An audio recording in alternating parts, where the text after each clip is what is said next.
Balaleli be-Voice of Hope, bukelani incebo kaNkulunkulu umfundisi uJoseph Khoza wase-Reconciliation with Christ Ministry. Asibuyeleni kuKristu. Mlaleli, ngiyakholwa ukuthi ungathi nethe ulalele ilizwi lenkosi linamandla ushintsha impilo yakho. Ake sithi sihlangena nje sithi uNkulunkulu akamlahli umuntu asaphila. Ngiyavusela Bishop wami nikhona Bishop. Sivukele njani Apostle. Musa Bishop, uNkulunkulu umuntu akamlahla saphila. Hayi naka angeke vele aqale. Siyabonga. Umthanza kakhulu umuntu. Umlandzela spin emuntu. Hey, umlandzelela kuze kube sekugcineni. Wow. Bishop silinzilene balaleli sicela ukuthi usibusise over to you my Bishop. Siyabonga abalaleli sasibingelele nokuthi namhlanje lilanga lelihle kakhulu lapho sitawukhona kubuka live lenkosi sikhone kubusiseka lapha encwadzini yetendo noma imisebenzi yabapostoli ku chapter 19 evesini lika 11. And God wrought special miracles by the hands of Paul, so that from his body were brought unto the sick handkerchiefs or aprons, and the diseases departed from them, and the evil spirits went out of them. Siyathandaza. Baba live lakho liyaphila. Siyakhuleka kusihlwa ake Nkosi lifinyelele kumlaleli esimeni sakhe ungenelele ngoba uNkulunkulu lothembekile. Siyabonga Nkosi ukuthi namhlanje utokhuluma nathi. There's a change taking place in our lives. In the mighty name of Jesus we have prayed. Amen and amen. Siyabonga balaleli. La sifunza khona sifunza the missionary journey kaPaula lapha hamba khona shumela live la uNkulunkulu as sithola ukuthi wahamba ashumayela livangeli kuleti tindzawo kube nalabo laba ngalimukeli khona livangeli kepha uPaul never gave up waqhubeka ashumayela ngisho nakuma synagogues ashumayela livangeli and then kukhona labo uma ahlangana nabo uma balimukela livangeli abathandazela bakhululwe emandleni obumnyama banikele impilo tabo kuNkulunkulu. Livi la uNkulunkulu liyasho lapha lithi bekuyilinani lelingetulu lelamukela livangeli and then labanye ke kube ngilabo labangalimukeli lithi ke and this continued by the space of 2 years so that they all dwelt which dwell in Asia heard the word of the Lord Jesus, both Jews and the Greeks. Masikhuluma ngemaJuda siyathi ukuthi sikhuluma ngalabo lebe kuthiwa bakhethiwe sive saNkulunkulu kwaba nabetive njengamaGreek kufana nathi sibalwa lapho as ebantu betive kuta kwaKristu ke kwenda ukuthi livangeli lingasabi nefocus tikwesive sema Israel kepha livangeli labese liyasigrafta in nathi thine lebe sibukeka sibetive ngoba labetive bebanabo uNkulunkulu wabo tithixo lebedaliwe lebe batikhonda kanjalo ke live la uNkulunkulu labe seliyahamba lifinyelela kunalabo lebe banga kakhethwa uNkulunkulu wathi uma basinzisa sibona nabo sebamukelekile into the kingdom of God. Mlaleli kufuna wathi ukuthi there is a king of kings. Lokhu uNkulunkulu liqobo lwakhe lodala izulu lomhlaba. Now kule nkosi ledala izulu lomhlaba he dwells in the kingdom indzawo la kusihlalo sobukhosi bukaNkulunkulu. So ke bonke labakholwako in the good news, the gospel, ngoba kwakonakele emlaleli after Adam awele esonweni, ebantu kwakumele babuyisane naNkulunkulu ngemihlatshelo. Tinkukhu betiphela netimvu betiphela ngenxa ukuthi bantu bonile. Kwakumele kuchitheke leyo ngadi ukuze bagezwe tono tabo. Kepha mlaleli, siyathola evini laNkulunkulu ukuthi kutakwa Jesu kwavula umnyango lo wawuvaliwe, wawuvulela sive lesikhethekile kuphela. Jesu wawuvula lo mnyango ukuze sonke singene. Na Pawuli lo munye lo wasinziswa endleleni labe kayiphila lebe ingamphakamisa uNkulunkulu, akholelwa kulakholelako, wahlangana nengadlangadla lesinzisako. Akukhathalekile ukuthi bekamubi njani ebantwini, kepha ingadi yaJesu yamhlenga waba ngilomunye wabashumayeli njengoba ngishumayela namhlanje. Abapostoli khuluma ngaye, wahamba washumayela, wahamba ngisho eAsia, watsabula umhlaba, wafika lapho kunemaGreek nemaJuda khona, ashumayela livangeli. Kuba nalabo labalimukelako livangeli, kube nalabo labangalimukeli. Mlaleli, lithi ilizwi lenkosi, uNkulunkulu wenda timangaliso letingakavami. He performed uncommon miracles. Kusho ukuthi ma-miracles ahluka. I-miracle is not common. Mara la, ku chapter 19, verse 11, ebhukwini lezenzo, lithi livi, uNkulunkulu wenda timangaliso, the uncommon one. Miracles. A miracle is not common, but kusho la ukuthi kunema-categories ema-miracles. Khona lawo kwenteke abukeka asimple. Kepha i-miracle efana ukuvusa komuntu kulabafile singayicategorize as uncommon. I-miracle yomuntu labeka fela ihlangothi ingafola kule category lesithi is uncommon. I-miracle yemuntu lobeseka lahliwe noma angasasebenzi. Mlaleli, uNkulunkulu avula umnyango okuvaliwe, lo muntu angene. It's uncommon ngoba the common way ukuthi uthole umsebenzi kumele ukuthi uapplyele, but kunalabo uthola ukuthi umsebenzi uthe kubo than bona searching for the work. Kungenelela kwaNkulunkulu. Nalenvotsa lapha kuJohn 5 lebe ilayele laphana eqhibini laseBethesda. The word of God affirms, this man lay there agula, lithi for 38 years agula, asitshela iminyaka yelenvotsa. Mara imagine being sick, tormented for more than 38 years. Umuntu osamdzala loyo. Kepha livile lenkosi lithi Jesus went there ngoba kulelo pool. Lithi livile lenkosi, the angel beyifika itamatise the pool. Kuthi ke uma sesitamatama sitiba wonke umuntu angene lapho. Mara uma sibuka the uncommon miracle lendeka, Jesu wandlula lapho. Uma fika thola indvodza ilele yagula. Uthi uyathanza ukuthi uphile na? Le ndvodza ngiyabona kusilobe kuyibambile ukuthi ingaphili ngokuthi beyilinzele someone to help him. Uthi akekho umuntu lo tangibamba ngingenise lapha, ngithi uma ngisafuna ngena lo mnyango overtake.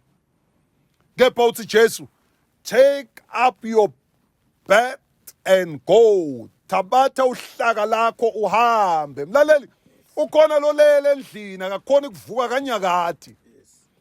Ngithi phakama. Lento lekuthwele uyithwale. Le ndvodza yayithwala kulelihlaka. At the command, uncommon miracle happened. uthi uJesu thabatha uhlaba lakho uhambe yathwala.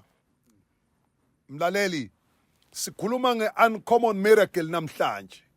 Lithi live lenkosi bebaletha ngisho maduku, baletha timbatfo lebetitsinza umtimba waPawula, babe sebatisa kubantu labagulako. Lithi bebaphila noma ngabe ngiluphi ihlobo lesifo lesibacinzetela. What a powerful healing power. It's an uncommon miracle. Kuthi utsinza nje lempahla bese uyaphila. Whether une HIV AIDS, unashukela, unesifo semathambo, une high blood, une cancer. Mlaleli, it's uncommon miracles. Imagine uma kuphila kuhamba ngempahla, namhlanje kuhamba ngemoya, the airwaves. La ukhona, as I speak, kuphila kuyafinyelela la ukhona khona ngegama lika Jesu onamandla onke. Uncommon miracles. Lithi bathi mabaletha leto timbahla lomnyulele esibhedlela ngathi ngiyabona kakhona kufinyelela lapha ulakhona khona. Kepha uma nje kutsinza umtimba, oh what a powerful. Oh yes. What a mighty God we serve. Lona lophilisa without limit. Amandla akhe knows no distance. They go beyond bounds. There's no boundary. Live la nkulunkulu linamandla mlaleli. Lokubalekile, just believe with your heart. You receive Christ with your heart. Believe ukuthi uNkulunkulu wamvusa kulabafile. Take God at his word. Ukuthi akahluleki. He is an all-powerful God. He is an almighty God. People might have failed you, but God never fails. His love never fails. Khuluma nawe mlaleli, uhambile ufuna incedo. Awulitholanga. Kungabe buthakathi. Kungabe moya yobumnyama. Namhlanje ngiyapronounce under the sound of my voice. There is power. Amen. For this. Bishop, This is powerful. very powerful. Uncommon miracles. Yes. Yes. Uthi nje uyahamba enzaweni. Bathi bakutsinza Yes. baphile. Oh Nkosi yami. Lana bekungasafuna ukuze uhambe. But bathatha timbahla leti tsinza umtimba wakho. Tifike baphilise. Akali ngaPaul lo. Siyambona wesifazane. Lo wa decide, waba determined. Yes. Wathi uma nje ngingatsinza umphetho wengubo yakhe. Kutawuma kopha. Yes. That kind of a faith. Ngilele uNkulunkulu ayifunayo. Le uthi enough it's enough. Yes. Ngile kubodokotela baqedzile imali yami. Yes. Angisana amandla okuyothola incedo. Kodwa my last resort ukuthi uma nje ngingalalela ivoice of hope at this hour, Yes. Yes. I will be well. Uma ngalalela Pastor V Yes. kule program yakhe, Oh yes. ibusiness yami tawuhamba kahle. True, Bishop. Uncommon miracle. Come on, miracle. If ungathembeka Yes.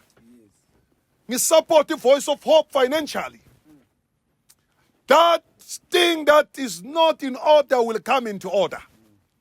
Will come into divine alignment. Connecting. Because anointing is about connection. Okay. Without connection, you cannot be able to operate in the higher dimension. So kubalekile mlaleli ukuthi wathi usilabantu labaphiliswa bebane connection from the ministry Paul lebeka kuyo. Letinto lebetimtsinzile emtimbeni tafinyelela kuye. Khuluma nge-pure gospel. Angikhulumi nge-magic. God is not a magician. Yes. But it's khuluma nge-real power, dunamis, dynamite. The power that raised Jesus from the dead is the same power of the Holy Ghost that can bring a turnaround in your situation. Yes. uphelile umendo mlaleli. Bakukhulumile ngamagama, but you will never make it. They might have written you off. They might have said it's over with you. But if God does not say so, you will see a turnaround in your life tonight. As long as you see enough, it's enough. Ngihluphekile kwanele. Ngiyafunza evini lenkosi. Bantu baphiliswa bakhululeka. Ngiyababona labanye ngiphila nabo. Baphila in the supernatural dimension. Nkulunkulu baphakamisa ngendlela emangalisako. Nawe ungavumi ukufela kulesimo lokuso. Arise and say, tonight is my miracle night.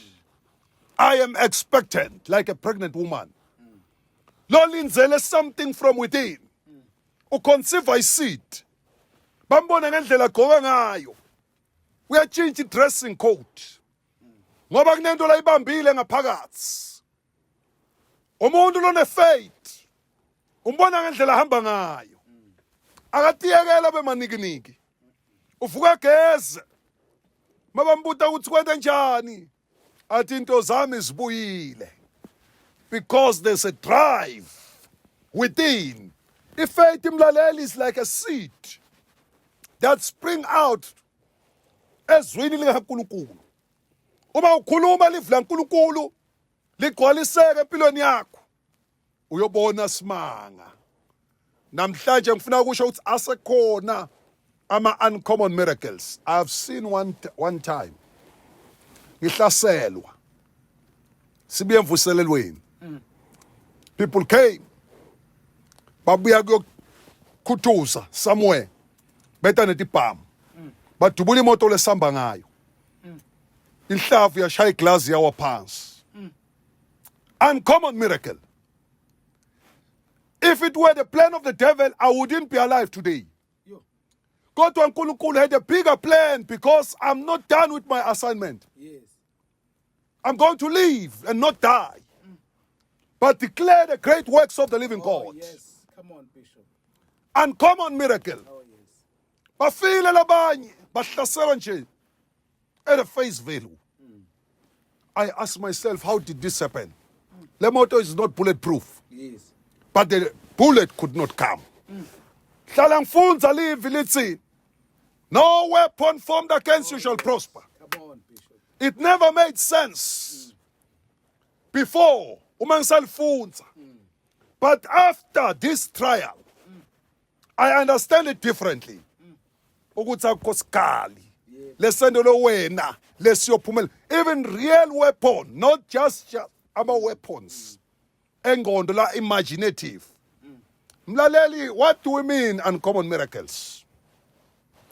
Nkulunkulu has taken me in different levels, connecting me with different people. Never take it for granted when God brings you to Eban Labatsite.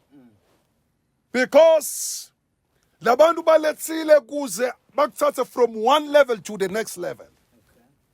Never take things for granted. I've seen God connecting believers with the right people who brought a turnaround. The problem yako, you don't relate well with other people. You don't fellowship in the church. Awubeketeli nasenkonzweni ebandleni la ukhona khona. Uyathuba uthi bakuhlebile. Mlaleli, uhletshe uNkulunkulu uzuduba elisondo noma uhletshe umuntu. Uma nganazulu mine, why uduba uNkulunkulu? Take God at his word. God loves you. uJesu weta otokufela. Don't take it light. So ngifuna namhlanje kuthandaza nemuntu lothatha decision athi, my God, I heard your word ukuthi you can bring a turnaround in my life. I will not die like this. Make up your mind. Take a decision. You will see an uncommon miracle. I've seen God doing an uncommon miracle. 1 year, I was battling financially. Yes. Bari possess imoto. And I didn't like the way it happened. Anguthanzanga. Ngabiyela ngashanga inyawo. Mangihamba ngetekisi, ngedrobheni. Ngithi noma ngihleli phambili. Kube bathi 5 mzala. 3 mzala. 4 mzala. Uyabona sometimes ufuna kurelaxa kodwa ufuna ubalane netimali. One night ngilele, uncommon miracle. In the spirit realm. Ngibona a new car coming. Uma ngivuka ngithola ukuthi it was a dream. I woke up, I walked around. I said, this dream is divine. In the name of Jesus, Oh, yes. something new in the spirit. Yes. God has confirmed. Come on, Bishop. A new car is coming. Yes. I made a declaration and I agreed with what God showed me in the spirit until it manifested. Wow. Siyothandaza namhlanje. Funa umuntu lothi salvation has not reached me. Yes. Lothi noma I'm saved, but it not inzima, atihambi kahle. It will just take obedience. Yes. Humble yourself. You cannot save yourself. You need a savior. No one in this world can save himself. We all have sinned. Sayothandaza mfundisi. Yes, Bishop. Uncommon miracle. Uncommon miracle. Ngiyakuzwa. We need it in our lifetime. And God tonight has taught me ukuthi is gonna bring a turnaround. Yes. Uyotshintsha simo. Ukhalile kwanele mlalele ekhaya into tihlangani. Something in the spirit. Be ready to receive. Oh, yes. Yo. God is here. Are you ready? What can you say? I'm What? ready, Bishop. Bishop, mawukhuluma ngale ndzaba ngeba emotion. Ngoba I can relate exactly la uNkulunkulu athathe khona. Yes. Namhla labanye ngeke bavisise ukuthi sifika kanjani la sikhona. Kodwa namhla ulethile impendulo uncommon miracle. Mlaleli usekhaya na indzaba Bishop lata nayo uncommon miracle. Uncommon miracle Bishop indvo longakayilinzeli. Ino longayideserve hambisana ne-unmerited favor. Yes. Hey Bishop siyayidinga uncommon miracle. Ngifuna ukhuleke nelive, ukhuleke nathi studio siyibone, si-experience le uncommon miracle. That's why ngithi Hey. Bishop ngitoba nawe nomcatha kuthandaza ngifuna ukutshontsha Bishop hour more ngifuna sibuke lezaba letothinzile ngoba kuningi lokuthinzile Bishop. But ngifuna ukukhuleke nami ukhuleke nemlalelo ukukhuleke na wonke umuntu osestudio ukuthi I experience le uncommon miracle. Hlala uthi nemnaleli nangumthandazo uyeda. Bamba iradio yakho noma ifoni yakho la ungibamba khona noma bamba i-Facebook screen yakho. Power is coming. We are yes. dispensing power. Yes. In the name of Jesus. Baba egameni lika Jesu. Oh yes. I speak uncommon miracle, intervention, shift in the spirit realm. Yes. Ngegama lika Jesu. Oh God. Uyaphila lapha ekhaya, uyakhululeka ekwaletini loya. Yes. Uyakhulelwa lokuthiwa inyumba. Yes. Ngegama lika Jesu. We're changing the report, you will not die. Yes. Utophila. In the mighty name of Oh Jesus. yes. Tino tianyagata, no more stagnation. In the name of Jesus. No more untimely death. Ngegama lika Jesu. Oh yes. Iyavuleka iminyango evaliwe. Peace of God that surpasses human understanding. There's a shift in your life. Mawuvula inhliziyo yakho. uNkulunkulu uyakuthinta manje. Yes. Ngamandla avusa uJesu kwabafile. Oh yes. You will make it. You will overcome. You will not die prematurely. Ngegama lika Jesu. Wena onganakudla uNkulunkulu is working a way for you. Wena ongasebenzi, prepare yourself. Uncommon thing is Oh happening. yes. In the spirit dimension. There's a turnaround. Ibhizinisi yakho is stagnant ayikhuli. Kusukela manje I speak multiplication. Oh yes. In the name of Jesus. You will grow. Yes. You will touch lives. You'll grow beyond boundaries. I prophesy a shift. Oh yes. In the mighty name of Jesus, we have prayed. It is the done deed. Mfundisi, Bishop. Ukhona kwende kuyagula nje bamnika ireport Oh Nkosi yami. ukuthi angeke alunge. But we want to assure you with Yes. after this prayer, check yourself. Yes. Uncommon miracle. Uncommon miracle. Yo. It has already taken place.